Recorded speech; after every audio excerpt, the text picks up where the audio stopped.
Après avoir payé mon essence, elle a été licenciée. 2 heures plus tard, le directeur a eu une surprise. Je m'appelle François Dubois, et à l'âge de 70 ans, je me retrouve souvent à lutter contre les caprices de ma mémoire.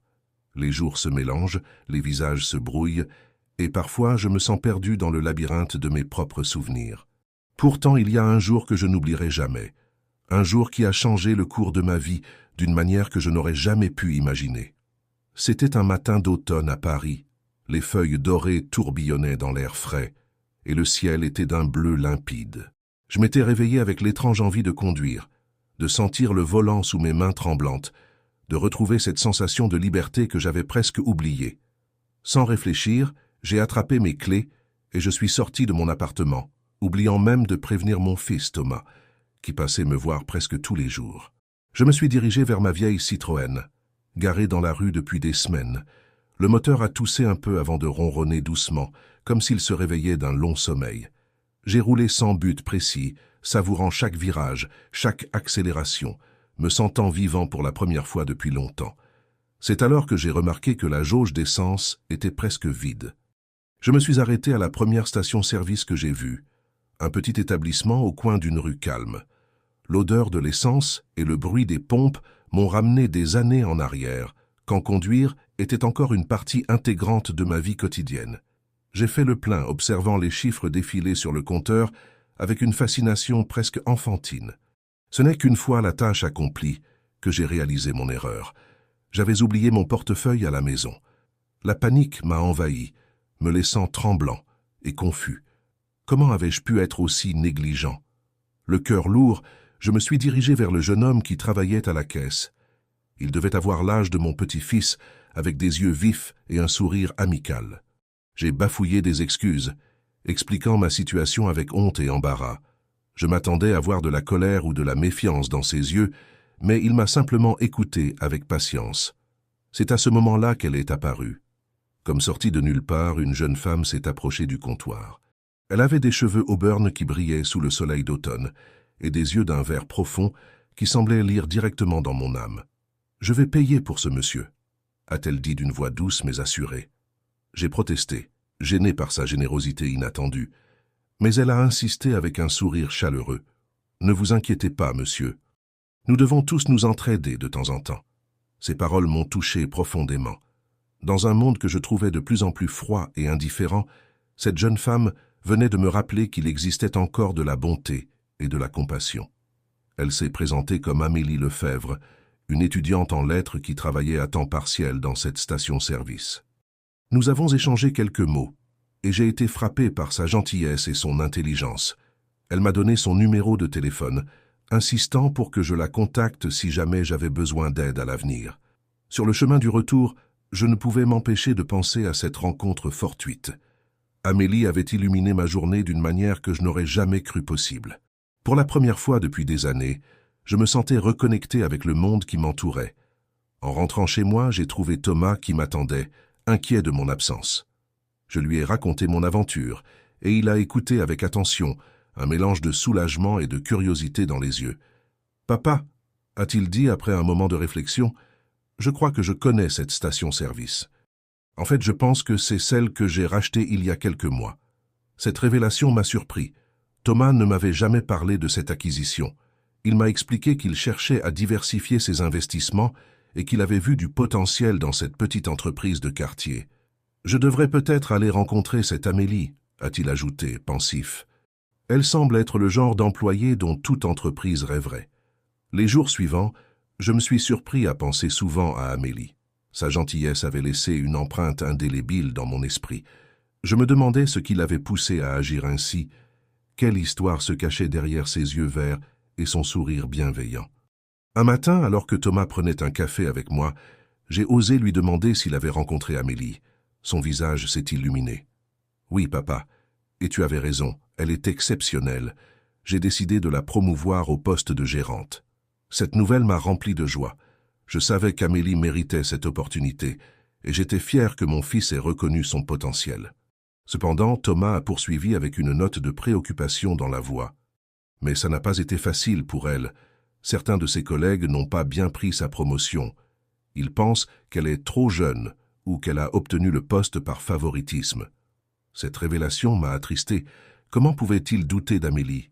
Ne voyait-il pas sa valeur, sa compassion, son intelligence? « Ne t'inquiète pas, papa », m'a rassuré Thomas en voyant mon expression. « Amélie est forte. Elle gère la situation avec grâce et professionnalisme. Je suis convaincu qu'elle finira par gagner le respect de tous. » Ces paroles m'ont réconforté, mais je ne pouvais m'empêcher de me sentir concerné. Amélie m'avait aidé dans un moment de vulnérabilité, et maintenant, c'était à son tour de faire face à l'adversité. Je me suis promis de trouver un moyen de la soutenir, de lui rendre ne serait-ce qu'une fraction de la gentillesse qu'elle m'avait témoignée. Alors que l'automne cédait la place à l'hiver, je sentais que cette rencontre fortuite avec Amélie allait avoir des répercussions bien au-delà de ce que j'aurais pu imaginer. Une nouvelle histoire commençait à se dessiner, une histoire de connexions inattendues, de défis à relever et peut-être même de secondes chances. Et moi, François Dubois, malgré mes années et ma mémoire défaillante, j'allais en être un acteur important. Pour la première fois depuis longtemps, j'avais hâte de voir ce que l'avenir me réservait. Les semaines passaient, et je ne pouvais m'empêcher de penser à Amélie. Son geste de bonté avait ravivé en moi une flamme que je croyais éteinte depuis longtemps. Je me surprenais à sourire en repensant à notre rencontre, à la douceur de sa voix et à la détermination dans ses yeux verts. Un jour, alors que Thomas me rendait visite, je lui ai demandé des nouvelles d'Amélie. Son visage s'est assombri légèrement. « C'est compliqué, papa », a-t-il soupiré. Amélie fait un travail remarquable en tant que gérante, mais certains employés continuent de lui mener la vie dure. Il m'a expliqué que 2 employés en particulier, Marcel et Léonie, qui travaillaient à la station-service depuis des années, ne cessèrent de remettre en question les décisions d'Amélie. Ils répandirent des rumeurs, sabotaient subtilement son travail et créaient une atmosphère tendue au sein de l'équipe. « J'ai pensé à intervenir », a ajouté Thomas, mais Amélie insiste pour gérer la situation elle-même. Elle dit que c'est la seule façon de gagner vraiment leur respect. J'ai hoché la tête, admiratif de la sagesse et du courage d'Amélie. Cependant, je ne pouvais m'empêcher de me sentir inquiet pour elle. Je savais à quel point la solitude pouvait être pesante face à l'adversité. « Thomas » ai-je dit après un moment de réflexion, « penses-tu que je pourrais lui rendre visite à la station-service? Peut-être que je pourrais lui apporter un peu de soutien moral ?» Mon fils a souri, visiblement touché par ma suggestion. « Je pense que ce serait une excellente idée, papa. Je suis sûr qu'Amélie serait ravie de te revoir. » Le lendemain, Thomas m'a conduit à la station-service. En arrivant, j'ai immédiatement repéré Amélie. Elle était au comptoir, servant un client avec un sourire chaleureux, malgré la fatigue visible sur son visage. Quand elle m'a aperçu, ses yeux se sont illuminés. « Monsieur Dubois !» s'est-elle exclamée en s'approchant de moi. « Quelle merveilleuse surprise! Nous avons discuté pendant sa pause, et j'ai été impressionné par sa résilience face aux défis qu'elle rencontrait. Elle m'a parlé de ses projets pour améliorer la station-service, de son désir de créer un environnement de travail plus harmonieux. Ce n'est pas facile, a-t-elle admis, mais je crois en ce que je fais. Je veux prouver que la compassion et le professionnalisme peuvent coexister dans le monde des affaires. » Ces paroles m'ont profondément ému. Je me suis soudain souvenu d'une époque lointaine où j'avais moi aussi fait face à des défis similaires dans ma carrière. Les souvenirs affluaient, clairs et vifs, comme si le brouillard qui enveloppait habituellement ma mémoire s'était momentanément dissipé. « Amélie, » ai-je dit, saisi par une soudaine inspiration, « laissez-moi vous raconter une histoire de ma jeunesse. » Je lui ai alors parlé de mes débuts en tant que jeune cadre dans une entreprise de publicité. J'avais été promu rapidement, suscitant la jalousie et le ressentiment de collègues plus âgés. Je lui ai raconté comment j'avais surmonté ces obstacles, non pas en imposant mon autorité, mais en cherchant à comprendre les préoccupations de chacun et en travaillant dur pour gagner leur confiance. Amélie m'écoutait attentivement, ses yeux brillants d'intérêt. Quand j'ai terminé mon récit, elle m'a serré la main avec gratitude. « Merci, monsieur Dubois », a-t-elle dit avec émotion. « Votre histoire me donne du courage. Je vais redoubler d'efforts pour établir des ponts avec Marcel et Léonie. » Dans les jours qui ont suivi, je me suis surpris à penser souvent à Amélie et à ses défis. J'ai même commencé à noter mes souvenirs et mes conseils dans un petit carnet, craignant que ma mémoire ne me joue des tours. Je voulais être prêt à l'aider si elle en avait besoin. Une semaine plus tard, Thomas est venu me voir avec des nouvelles enthousiasmantes. « Papa, tu ne devineras jamais ce qu'Amélie a fait », s'est-il exclamé. Il m'a raconté comment Amélie avait organisé une réunion d'équipe pour discuter ouvertement des tensions au sein de la station-service. Elle avait écouté les préoccupations de Marcel et Léonie, reconnu leurs années d'expérience et proposé de travailler ensemble pour améliorer les choses. Elle a même suggéré de créer des équipes mixtes pour les projets, mélangeant les anciens et les nouveaux employés, a expliqué Thomas. C'était risqué, mais ça commence à porter ses fruits. L'ambiance s'améliore petit à petit. J'ai senti mon cœur se gonfler de fierté. Amélie avait trouvé sa propre voie pour résoudre les conflits, en s'inspirant peut-être un peu de mon expérience, mais en y ajoutant sa touche personnelle de compassion et d'innovation. Cependant, alors que je me réjouissais des progrès d'Amélie, une ombre est venue assombrir mon humeur. Ces derniers temps, j'avais de plus en plus de mal à me rappeler des détails de ma vie quotidienne. Les noms m'échappaient, les visages se brouillaient. Seuls mes souvenirs d'Amélie et de notre rencontre restaient clairs et vivaces. Un matin, alors que je prenais mon petit déjeuner, j'ai réalisé avec effroi que j'avais oublié le prénom de mon petit-fils. J'ai passé des heures à feuilleter des albums photos, essayant désespérément de retrouver ce nom qui m'échappait. Quand Thomas est arrivé plus tard dans la journée, j'ai fondu en larmes, submergé par la peur et la frustration. « Papa, qu'est-ce qui ne va pas ?» a-t-il demandé, alarmé. Entre deux sanglots, je lui ai avoué ma défaillance. Thomas m'a serré dans ses bras, me rassurant avec douceur. « Ce n'est pas grave, papa, ça arrive à tout le monde d'oublier des choses. Mais peut-être devrions-nous consulter un médecin, juste pour être sûr que tout va bien. » J'ai acquiescé, reconnaissant de son soutien, mais toujours inquiet. Cette nuit-là, allongé dans mon lit, j'ai repensé à Amélie et à sa force face à l'adversité. Son courage m'inspirait, me donnait envie de lutter contre mes propres démons. Le lendemain, j'ai demandé à Thomas de m'emmener à la station-service. J'avais besoin de voir Amélie, de puiser dans son énergie positive. Quand nous sommes arrivés, elle était en grande discussion avec Marcel et Léonie. À ma grande surprise, l'atmosphère semblait détendue, presque amicale. Amélie nous a aperçus et est venue nous saluer, son visage rayonnant de joie. « Monsieur Dubois, Thomas !» Vous tombez bien. Nous étions justement en train de discuter d'une idée formidable. Elle nous a expliqué son projet d'organiser une journée portes ouvertes à la station-service, invitant les habitants du quartier à venir découvrir les coulisses de leur travail. L'idée était de renforcer les liens avec la communauté et de montrer une image plus humaine de leur entreprise. « C'est une excellente initiative, Amélie », a approuvé Thomas, visiblement impressionné. Tandis qu'Amélie détaillait son plan, je me suis senti envahi par une vague de gratitude et d'espoir.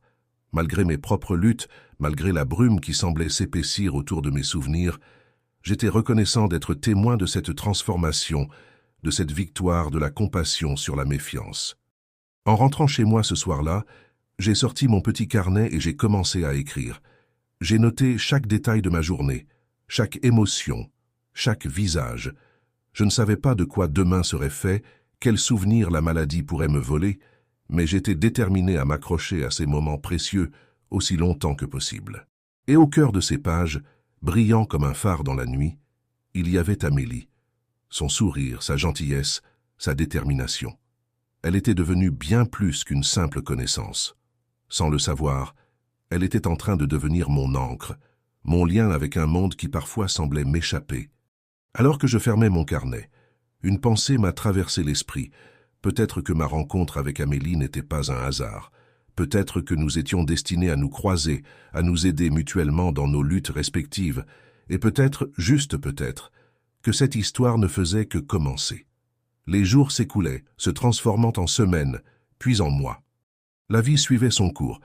Mais pour moi, François Dubois, chaque journée était devenue un défi. Mon esprit, autrefois vif et alerte, semblait maintenant enveloppé d'un brouillard persistant.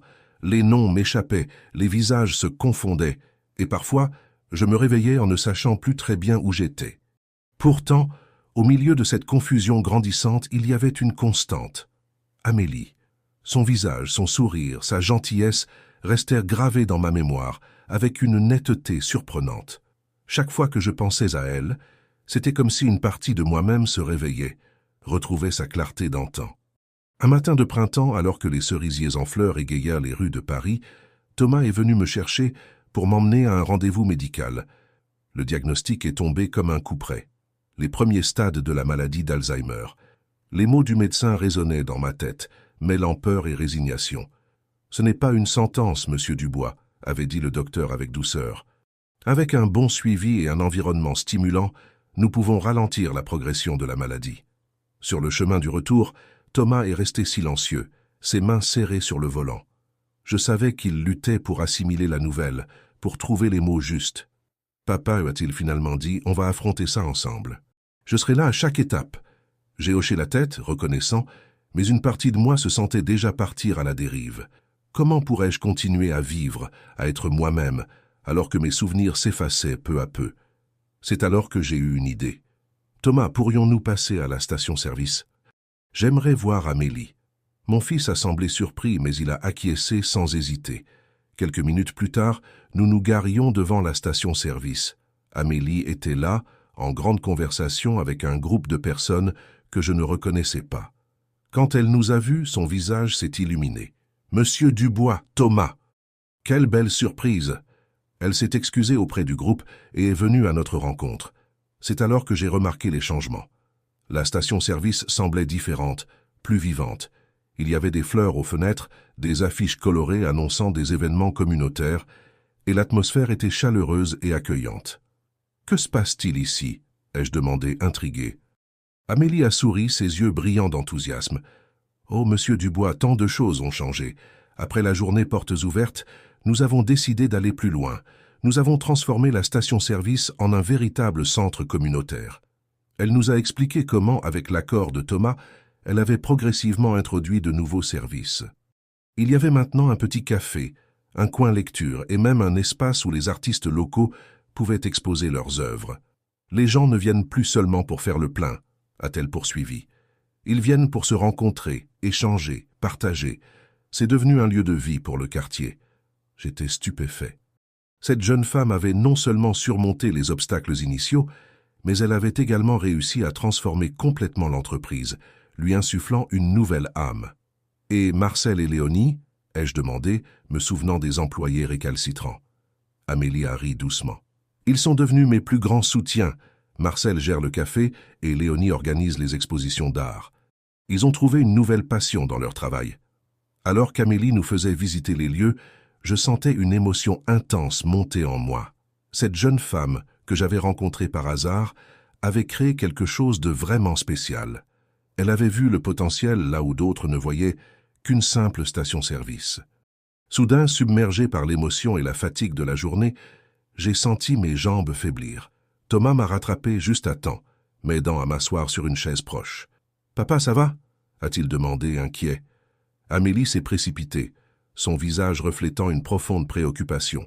« Monsieur Dubois, que se passe-t-il » J'ai pris une profonde inspiration, regardant tour à tour mon fils et cette jeune femme extraordinaire. J'ai alors pris une décision. Ils méritèrent de savoir la vérité. J'ai reçu un diagnostic aujourd'hui, ai-je dit doucement. Alzheimer au premier stade. Un silence pesant est tombé. J'ai vu la douleur dans les yeux de Thomas et la compassion dans ceux d'Amélie. « Oh, monsieur Dubois !» a murmuré Amélie, prenant ma main dans la sienne. « Je suis tellement désolé. » Mais au lieu de la pitié que je redoutais, j'ai vu une détermination farouche s'allumer dans son regard. « Vous savez, » a-t-elle dit après un moment, « nous avons récemment commencé un programme pour les personnes âgées du quartier. Des ateliers de mémoire, des séances de lecture, des activités créatives. Peut-être que cela pourrait vous intéresser. » J'ai senti une lueur d'espoir s'allumer en moi. L'idée de rester actif, de continuer à apprendre et à interagir, était séduisante. « Ce serait merveilleux, » ai-je répondu, ma voix tremblant légèrement. Thomas a serré mon épaule, son visage s'éclairant un peu. « C'est une excellente idée, papa. Ça pourrait vraiment t'aider. » Amélie a alors commencé à nous parler avec animation des différentes activités proposées. Il y avait des ateliers d'écriture, où les participants partageaient leurs souvenirs, des séances de peinture pour stimuler la créativité, et même des cours d'informatique pour aider les seniors à rester connectés avec leurs proches. Plus elle parlait, plus je me sentais revivre. Malgré le diagnostic qui pesait sur moi comme une épée de Damoclès, je commençais à entrevoir un avenir qui n'était pas uniquement fait de pertes et de déclins. Il y avait encore des choses à apprendre, des expériences à vivre, des souvenirs à créer. Vous savez, ai-je dit, interrompant doucement Amélie, quand je suis venu ici aujourd'hui, je pensais que c'était peut-être pour dire adieu, pour voir une dernière fois ce lieu et les gens qui m'ont tant apporté ces derniers mois. Mais maintenant, je réalise que ce n'est pas une fin. C'est un nouveau départ. Amélie m'a souri, ses yeux brillants de larmes contenues. Monsieur Dubois, vous nous avez tant apporté. Votre sagesse, votre gentillesse, vous avez été une inspiration pour nous tous ici. Maintenant, c'est à notre tour de vous soutenir. Thomas, qui était resté silencieux, a pris la parole. Amélie a raison, papa. Tu n'es pas seul dans cette épreuve. Nous sommes là, tous ensemble. Alors que le soleil commençait à décliner, baignant la station-service d'une douce lumière dorée, j'ai réalisé que ma vie prenait un nouveau tournant. Oui, j'allais devoir faire face à des défis que je n'aurais jamais imaginés. Oui, il y aurait des jours difficiles, des moments de confusion et de peur, mais il y aurait aussi de la joie, de l'amour et de nouvelles découvertes. Il y aurait Amélie et sa créativité sans limite, Thomas et son soutien indéfectible, et toute cette communauté que je commençais à peine à connaître. En quittant la station-service ce soir-là, appuyé sur le bras de mon fils, j'ai jeté un dernier regard en arrière. Amélie nous saluait, entourée de ses collègues et de quelques clients. Ce n'était plus une simple station-service. C'était devenu un phare, un lieu de vie et d'espoir. Et moi, François Dubois, malgré la maladie qui s'insinuait dans mon esprit, j'étais déterminé à faire partie de cette aventure aussi longtemps que possible. Car si Amélie m'avait appris une chose, c'était bien que chaque jour offrait une nouvelle opportunité de créer, d'aimer et de vivre pleinement. Les semaines qui suivirent mon diagnostic furent un tourbillon d'émotions et d'activités. Thomas, fidèle à sa promesse, était présent à chaque étape, m'accompagnant aux rendez-vous médicaux, m'aidant à organiser ma vie quotidienne, et surtout, m'encourageant à rester actif et engagé. Mais c'est à la station-service, devenue un véritable centre communautaire sous la direction d'Amélie, que je trouvais un réel réconfort.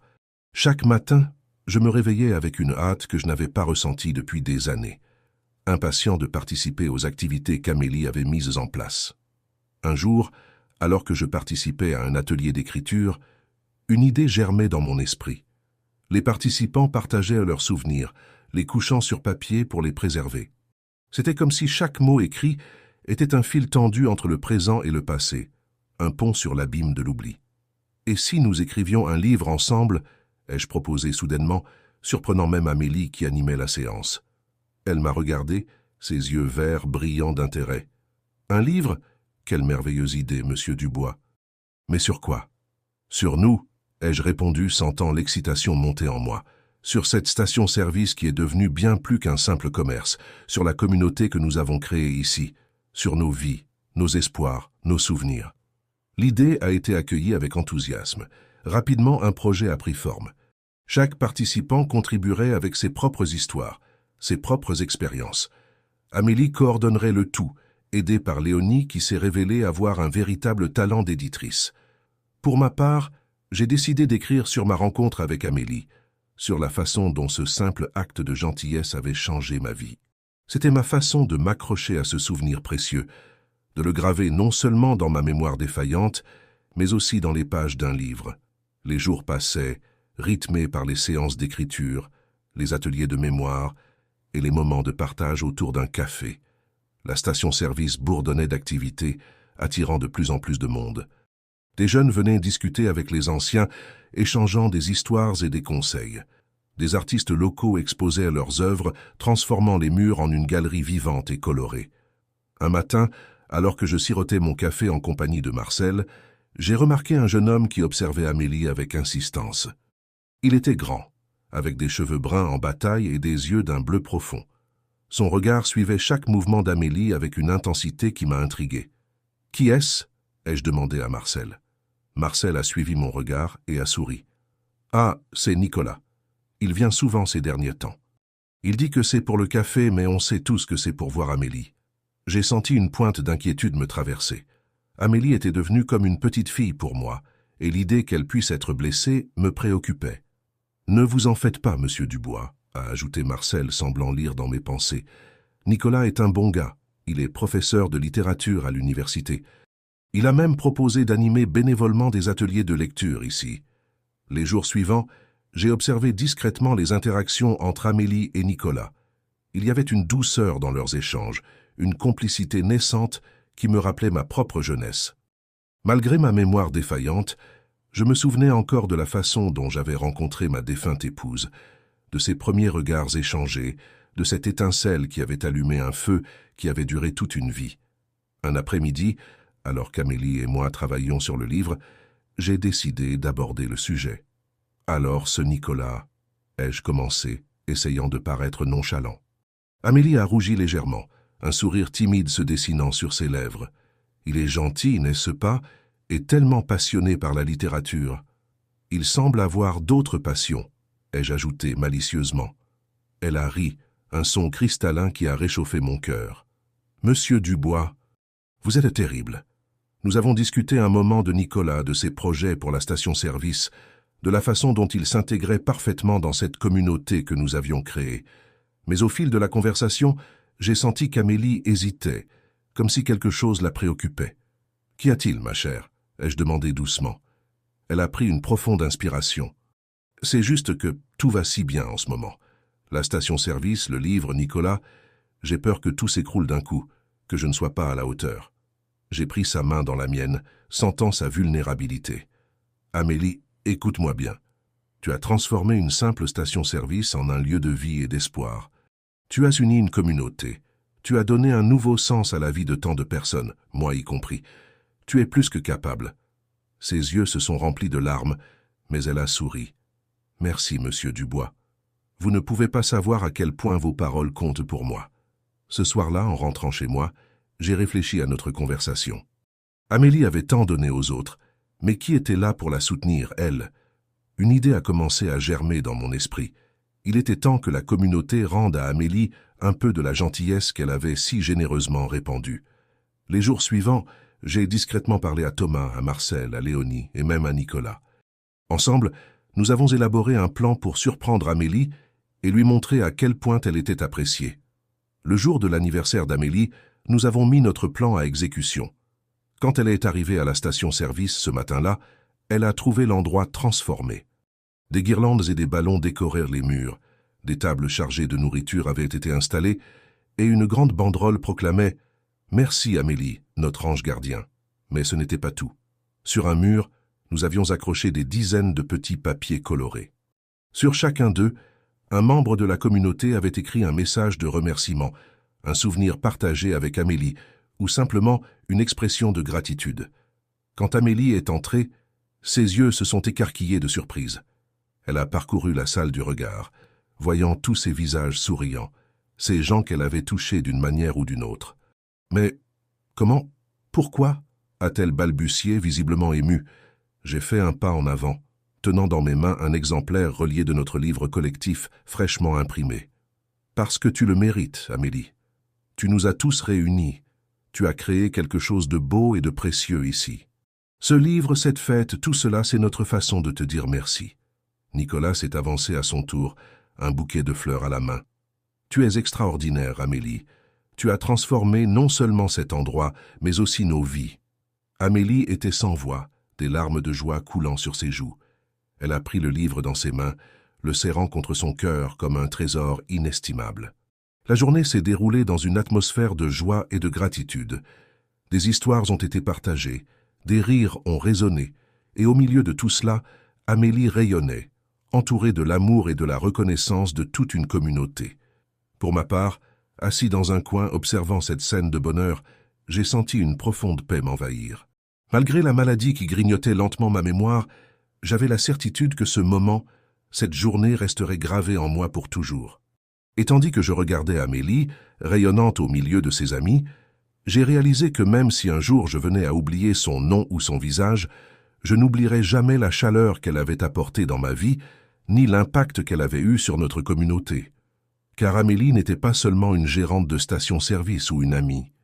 Elle était devenue le cœur battant de notre petite communauté, un phare dans la nuit pour tous ceux qui, comme moi, luttaient contre les ombres de l'oubli. L'été s'installait doucement sur Paris, apportant avec lui une chaleur qui semblait raviver mes souvenirs endormis. Les journées s'étiraient paresseusement, remplies de moments précieux à la station-service devenue notre havre de paix.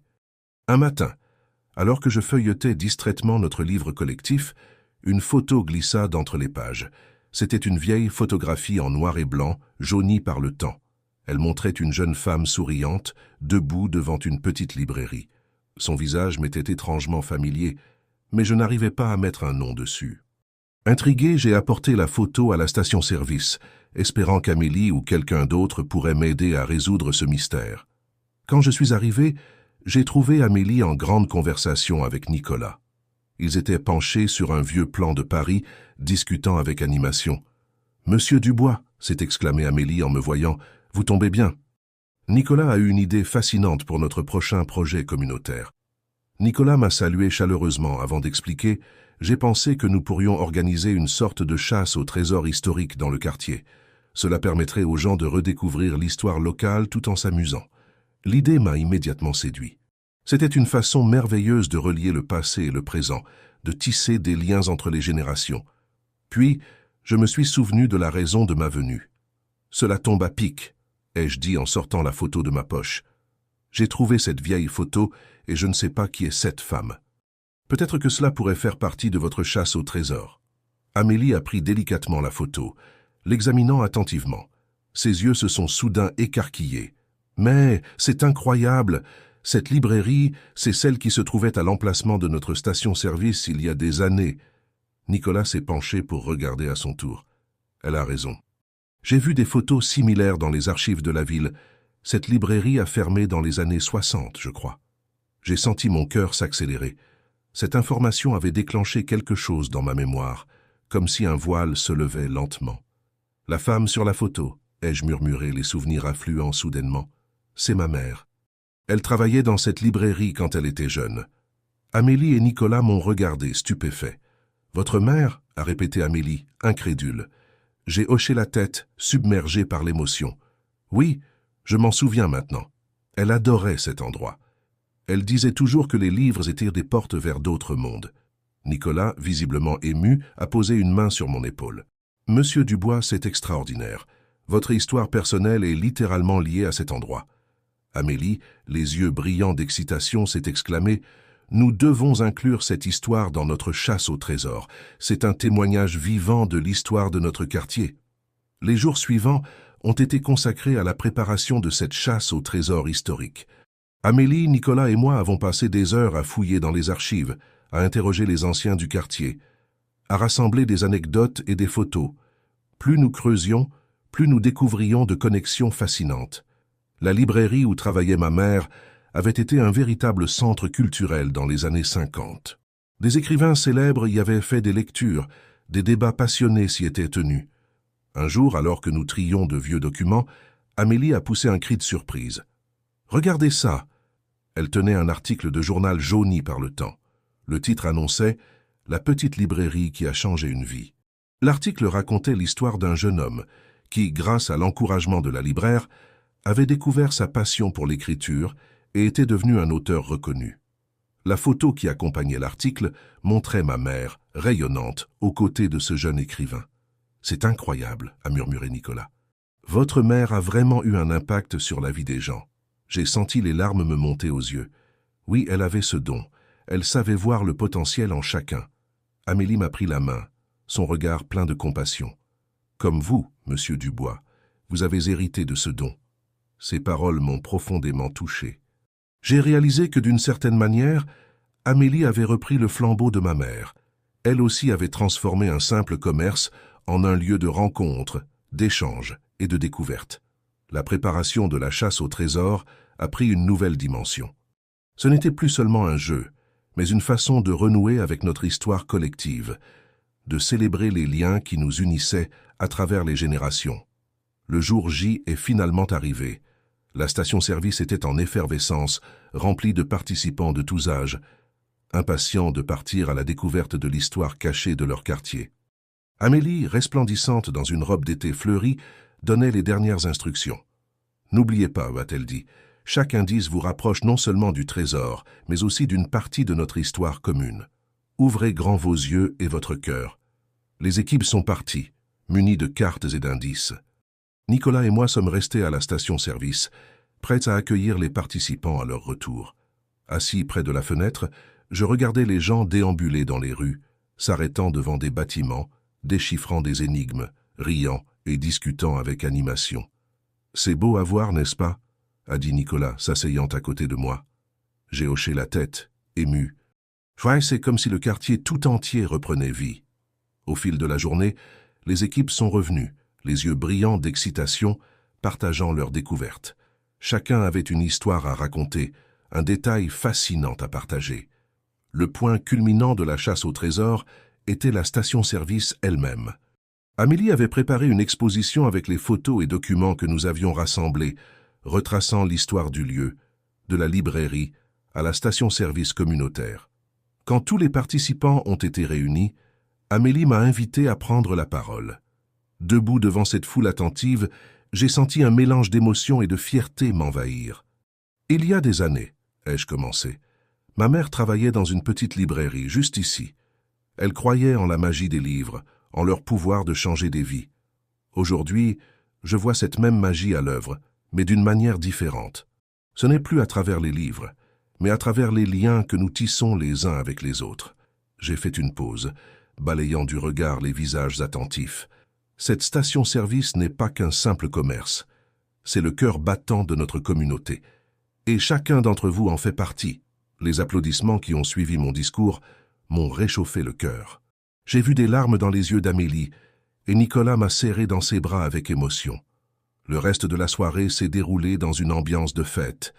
Les gens partageaient leurs découvertes, échangeaient des anecdotes, créant de nouveaux souvenirs tout en célébrant les anciens. Plus tard, alors que la nuit tombait doucement sur Paris, je me suis retrouvé seul avec Amélie devant la vieille photo de ma mère. « Vous savez, » ai-je dit doucement, « je pense qu'elle serait fière de voir ce que cet endroit est devenu. » Amélie a posé sa tête sur mon épaule. « Je suis sûr qu'elle l'est, monsieur Dubois, et vous aussi vous devriez être fier. Vous faites partie de cette histoire. » Ces mots m'ont profondément touché. Malgré ma mémoire défaillante, je savais que ce jour, ces moments resteraient gravés en moi, car ce n'était pas seulement mon histoire personnelle qui avait été célébrée aujourd'hui, mais celle de toute une communauté. En regardant les gens rire et discuter autour de nous, j'ai réalisé que même si un jour je venais à oublier les détails de cette journée, l'amour et la connexion que je ressentais resteraient. Car certains souvenirs sont trop précieux pour être effacés, même par la maladie la plus insidieuse. Et tandis que les dernières lueurs du jour s'estompaient, j'ai senti que ma mère, d'une certaine manière, était là avec nous, souriant à la vue de ce lieu qu'elle avait tant aimé, transformé en un havre de paix et de partage pour toute une communauté. L'automne s'était installé sur Paris, parant les arbres de teintes flamboyantes et apportant avec lui une douce mélancolie. Pour moi, François Dubois, chaque journée était devenue un défi, un combat contre l'oubli qui s'insinuait insidieusement dans mon esprit. Pourtant, au milieu de cette brume qui semblait s'épaissir, la station-service d'Amélie restait un phare, un point d'ancrage dans ma réalité mouvante. Un matin d'octobre, alors que les feuilles dorées dansaient dans le vent, je me suis rendu à la station-service comme à mon habitude. L'air était vif, chargé de l'odeur de la terre humide et des derniers feux de bois. En entrant, j'ai été accueilli par la chaleur familière du lieu et le sourire rayonnant d'Amélie. « Monsieur Dubois !» s'est-elle exclamée. « J'ai une surprise pour vous. » Elle m'a conduit vers un coin de la pièce où un nouvel espace avait été aménagé. Des fauteuils confortables entouraient une petite table basse sur laquelle étaient disposés des livres et des albums photos. « Nous avons créé un coin mémoire », a expliqué Amélie. « C'est un endroit où les gens peuvent venir partager leurs souvenirs, regarder de vieilles photos ou simplement se détendre et discuter. » J'ai été profondément ému par cette attention. C'était comme si Amélie avait lu dans mes pensées, comprenant mon besoin de m'accrocher aux fragments de mon passé. « C'est merveilleux, Amélie », ai-je murmuré, les larmes aux yeux. Elle m'a serré la main avec affection. « Ce n'est pas tout, nous avons aussi commencé un nouveau projet. » Amélie m'a alors expliqué qu'ils avaient lancé un programme intergénérationnel. Des jeunes du quartier venaient régulièrement pour écouter les histoires des anciens, apprendre d'eux, et en retour ils les initiaient aux nouvelles technologies. « C'est une façon de créer des liens entre les générations », a-t-elle ajouté, et aussi d'aider les personnes âgées à rester connectées avec leurs proches. L'idée m'a immédiatement séduit. Je pensais à toutes ces histoires, ces expériences que j'avais accumulées au fil des ans, et que je craignais de voir disparaître avec ma mémoire défaillante. Les jours suivants, je me suis plongé avec enthousiasme dans ce nouveau projet. J'ai partagé mes souvenirs de Paris d'après-guerre, mes expériences professionnelles, mes voyages. Chaque récit était soigneusement enregistré par les jeunes, qui m'écoutaient avec une attention qui me touchait profondément. En échange, ils m'ont initié au mystère des smartphones et des réseaux sociaux. Au début, j'étais perdu face à ces écrans tactiles et ces applications aux noms étranges. Mais peu à peu, guidé par leur patience et leur enthousiasme, j'ai commencé à apprivoiser ces nouvelles technologies. Un jour, alors que je racontais l'histoire de ma rencontre avec ma défunte épouse, j'ai senti une vague de tristesse m'envahir. Les souvenirs, habituellement si flous, étaient soudain d'une clarté douloureuse. « Elle me manque tellement », ai-je avoué, la voix tremblante. C'est alors qu'une jeune fille, Chloé, a posé sa main sur la mienne. « Monsieur Dubois, j'ai une idée. Et si on créait un album numérique de vos souvenirs? Comme ça, vous pourriez les garder toujours avec vous. » L'idée m'a ému aux larmes. Pendant les semaines qui ont suivi, Chloé et d'autres jeunes m'ont aidé à scanner de vieilles photos, à enregistrer mes récits, à créer un véritable trésor numérique de ma vie. Pendant ce temps, la relation entre Amélie et Nicolas continuait à s'épanouir sous mes yeux. Leur complicité était évidente, leur regard complice et leur sourire partagé réchauffaient mon vieux cœur. Un soir, alors que nous fermions la station-service, j'ai surpris Nicolas qui prenait tendrement la main d'Amélie. Elle a rougi légèrement, mais n'a pas retiré sa main. Cette scène m'a rappelé ma propre histoire d'amour, ravivant des souvenirs doux amers. J'ai réalisé que malgré ma maladie, malgré les années qui passaient, l'amour restait une constante, une force qui transcendait le temps et la mémoire. Un matin de novembre, alors que le froid s'installait sur la ville, j'ai eu un moment de confusion particulièrement violent. Je me suis réveillé en ne sachant plus où j'étais, ni même qui j'étais. La panique m'a envahi, me laissant tremblant et désorienté. Dans mon désarroi, j'ai appelé le seul numéro dont je me souvenais, celui de la station-service. C'est Amélie qui a répondu, sa voix douce et rassurante, comme un baume sur mon esprit troublé. « Monsieur Dubois, tout va bien, je viens vous chercher tout de suite. » Quelques minutes plus tard, elle était là, accompagnée de Nicolas. Ils m'ont aidé à m'habiller et m'ont emmené à la station-service. Là, entouré de visages familiers et d'objets chargés de souvenirs, j'ai peu à peu retrouvé mes esprits. Cet incident a été un tournant. Il a rendu ma fragilité plus évidente, non seulement pour moi-même, mais aussi pour ceux qui m'entouraient. Thomas, mon fils, a suggéré que je devrais peut-être envisager de vivre dans une maison de retraite médicalisée. L'idée m'a terrifié. La perspective de quitter mon appartement, de m'éloigner de la station-service et de cette communauté qui était devenue ma seconde famille, me semblait insupportable. C'est alors qu'Amélie est intervenue avec une proposition inattendue. « Et si nous transformions une partie de la station-service en résidence assistée ?» a-t-elle suggéré. « Nous pourrions aménager quelques chambres, embaucher du personnel médical. Monsieur Dubois pourrait rester près de nous, tout en bénéficiant des soins dont il a besoin. » L'idée a d'abord semblé folle, mais plus nous en discutions, plus elle prenait forme. Thomas était sceptique au début. Mais en voyant mon enthousiasme et le sérieux avec lequel Amélie et Nicolas abordèrent le projet, il a fini par se laisser convaincre. Les semaines suivantes ont été un tourbillon d'activités. Une partie de la station-service a été réaménagée, transformée en petits appartements confortables et adaptés. Des infirmières ont été recrutées, des équipements médicaux installés. Tout le quartier s'est mobilisé pour aider, apportant des meubles, de la décoration ou simplement un coup de main. Le jour de mon emménagement est arrivé plus vite que je ne l'aurais cru. Alors que j'entrais dans mon nouveau chez-moi, une vague d'émotions m'a submergé. Les murs étaient décorés de photos de ma vie, de mes souvenirs. Sur une étagère, j'ai aperçu l'album numérique que Chloé et les autres jeunes avaient créé pour moi. « Bienvenue chez vous, monsieur Dubois », a dit doucement Amélie, ses yeux brillants de larmes contenues. J'ai regardé autour de moi, voyant les visages souriants d'Amélie, de Nicolas, de Thomas, et de tous ces gens qui étaient devenus ma famille de cœur. J'ai réalisé alors que malgré la maladie qui grignotait ma mémoire, j'étais entouré d'amour et de soutien. Ce soir-là, assis près de la fenêtre de ma nouvelle chambre, j'ai observé l'activité de la station-service en contrebas. J'ai vu Amélie et Nicolas fermer la boutique, main dans la main. J'ai vu des jeunes aider des personnes âgées à traverser la rue. J'ai vu une communauté unie, bienveillante, qui s'était construite autour de ce lieu improbable. Et j'ai compris que même si mes souvenirs continuaient à s'effacer, même si les jours devenaient de plus en plus confus, j'avais trouvé ici un havre de paix. Un endroit où chaque visage, chaque geste de gentillesse, chaque moment partagé était une ancre qui me rattachait au présent. La nuit est tombée doucement sur Paris, enveloppant la ville de son manteau sombre. Mais dans mon cœur, une lumière continuait à briller, alimentée par l'amour et la compassion de ceux qui m'entouraient. Et je savais que tant que cette lumière brillerait, je ne serais jamais vraiment perdu.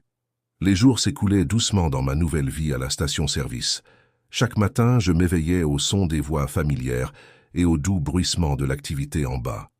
Ma chambre, nichée au-dessus de la station, était devenue mon refuge, mon observatoire sur ce petit monde que nous avions créé ensemble. Un matin de printemps, alors que les premiers rayons du soleil caressaient les rues de Paris, j'ai été tiré de mon sommeil par une agitation inhabituelle. Des voix excitées montaient de la station-service, entrecoupées de rires et d'exclamations de surprise. Intrigué, je me suis habillé et suis descendu aussi vite que mes jambes vacillantes me le permettaient. En arrivant en bas, j'ai été accueilli par un spectacle inattendu.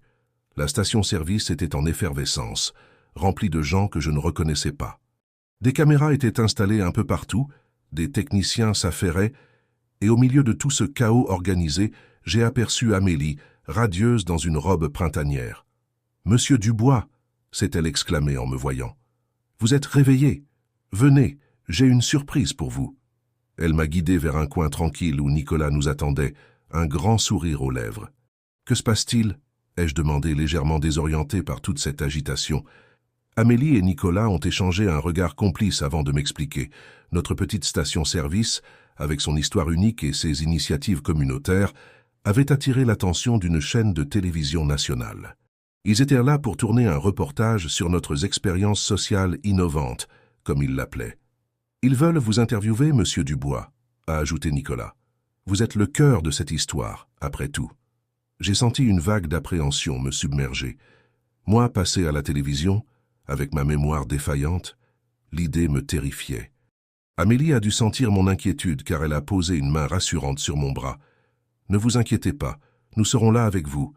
Et rappelez-vous, c'est votre histoire. Personne ne la connaît mieux que vous. » Ces paroles m'ont réconforté et j'ai finalement accepté. Les heures qui ont suivi ont été un tourbillon d'activités. J'ai été maquillé, on m'a expliqué comment me tenir devant la caméra, et puis soudain j'étais là, face à une jeune journaliste au sourire bienveillant. « Monsieur Dubois », a-t-elle commencé, « racontez-nous comment tout a commencé. » Et alors, comme par magie, les mots ont commencé à couler. J'ai raconté ma rencontre fortuite avec Amélie, ce jour où j'avais oublié mon portefeuille. J'ai parlé de la transformation de la station-service, de la communauté qui s'était formée autour d'elle. J'ai évoqué les défis de vivre avec Alzheimer, mais aussi la force que j'avais trouvée dans le soutien de ceux qui m'entouraient. Au fur et à mesure que je parlais, je sentais les souvenirs affluer plus clairs que jamais. C'était comme si le fait de raconter mon histoire la rendait plus réelle, plus tangible. Quand l'interview s'est terminée, j'ai vu des larmes dans les yeux d'Amélie et de Nicolas. La journaliste elle-même semblait émue. « Monsieur Dubois », a-t-elle dit, « votre histoire est extraordinaire. Vous nous montrez qu'il est possible de créer de la beauté et du sens, même face à l'adversité. » Le reste de la journée a été consacré à filmer la vie quotidienne de la station-service.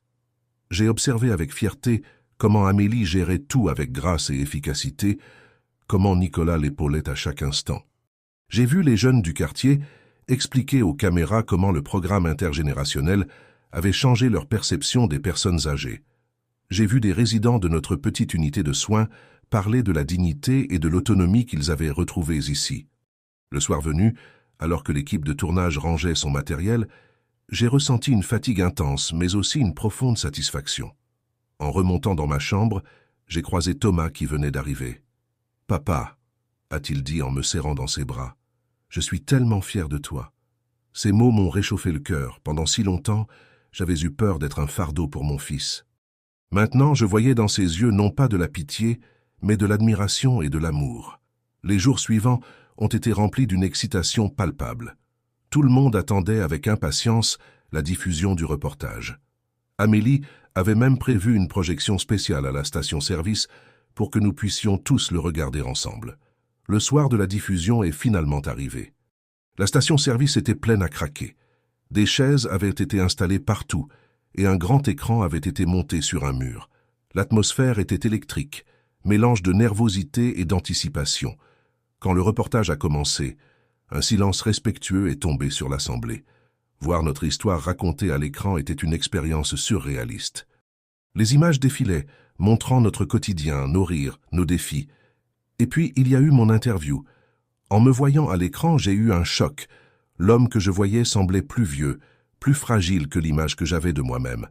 Mais ses yeux brillaient d'une lueur que je reconnaissais, une étincelle de vie et d'espoir.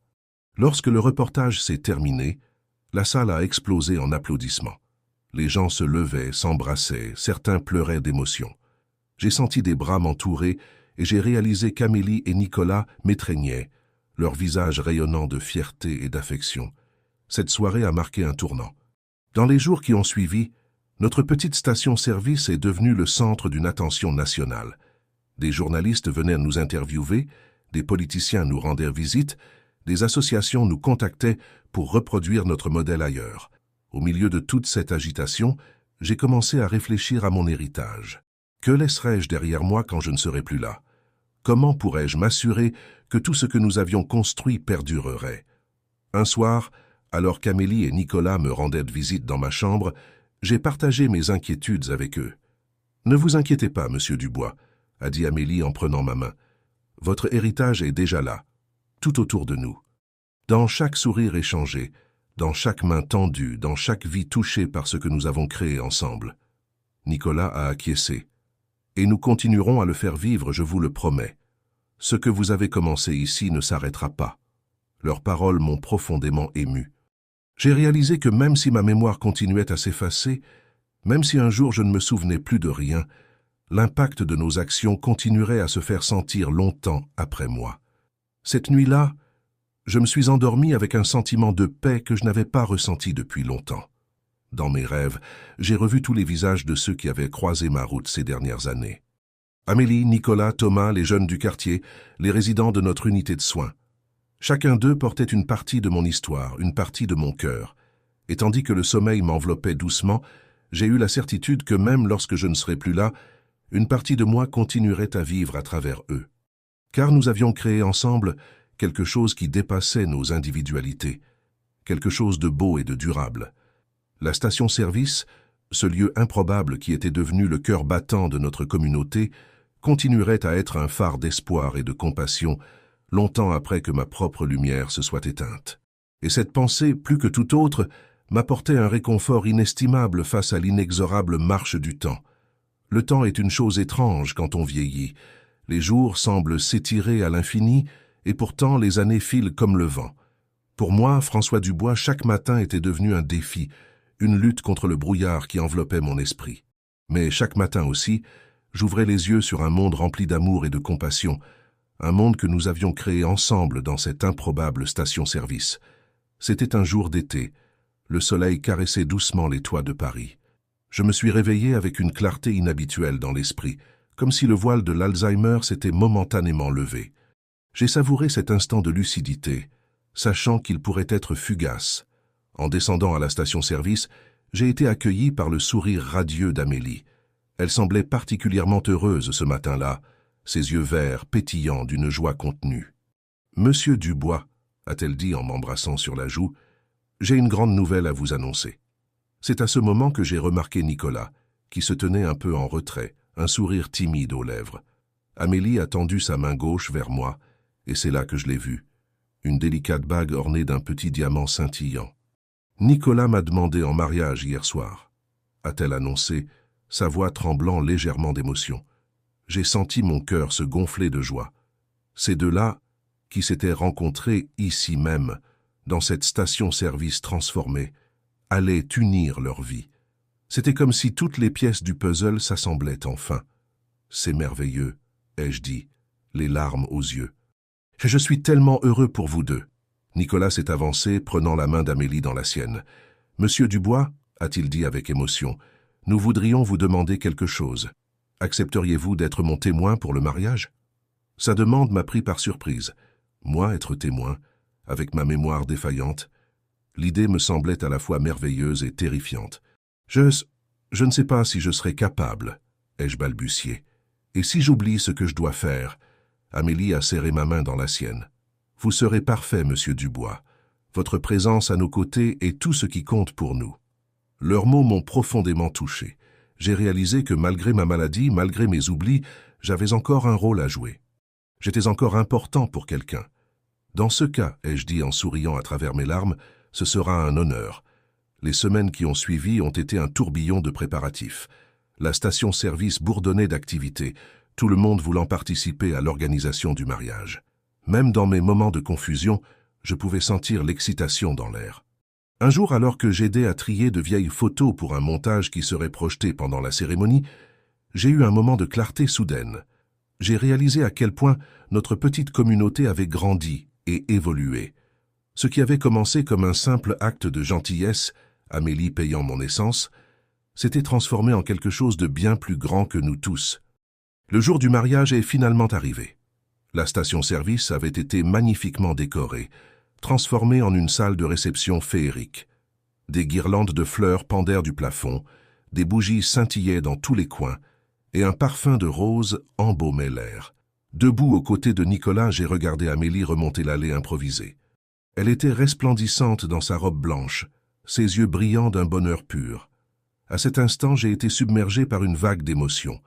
Des souvenirs de mon propre mariage ont afflué, si vivaces que j'aurais pu les toucher. Pendant la cérémonie, j'ai rempli mon rôle de témoin avec une clarté d'esprit que je n'avais pas ressentie depuis longtemps. Quand est venu le moment de présenter les alliances, mes mains n'ont pas tremblé. J'ai regardé Nicolas et Amélie échanger leurs vœux, leurs voix remplies d'amour et de promesses. Après la cérémonie, alors que la fête battait son plein, je me suis retrouvé assis dans un coin tranquille, observant les festivités.